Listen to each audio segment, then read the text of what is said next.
એમાં આઈબીના રિપોર્ટ મુજબ જુનાગઢ જિલ્લા પંચાયત અને જુનાગઢ જિલ્લાની જે 9 તાલુકા પંચાયતો આવે છે એમાં આમ આદમી પાર્ટીનું પ્રભુત્વ વધુમાં વધુ બતાવે છે. તો આપણે જુનાગઢ જિલ્લા પંચાયત કબજે કરીએ એવા ભાજપના રિપોર્ટ છે. તો આમાં કમર કસવી પડશે, આ લોકોને ઘર ભેગા કરવા પડશે. બાકી રાયડો નાખવાથી કે ભેગા થવાથી આનો કોઈ ઈલાજ આવવાનો નથી. હજારો માણસોની જનમેદની થાય પણ ભાજપને તો પાડા ઉપર પાણી રેડતા હોય ને એને એવું લાગે છે. એટલે આનો એક જ ઈલાજ છે, આને કાઢો.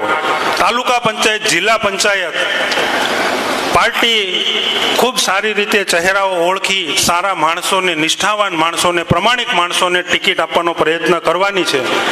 પણ એમ છતાંય ક્યાંય ભૂલ થઈ જાય તો એ ભૂલને જાતિ કરી અને આમ આદમી પાર્ટીના નિશાન ઉપર, ઝાડુના નિશાન ઉપર બટન દબાવી અને આ લોકોને, ભાજપને, આ ભૂંડ ભક્તોને ઘર ભેગા કરવાનો અવસર એટલે આ તાલુકા પંચાયત અને જિલ્લા પંચાયત.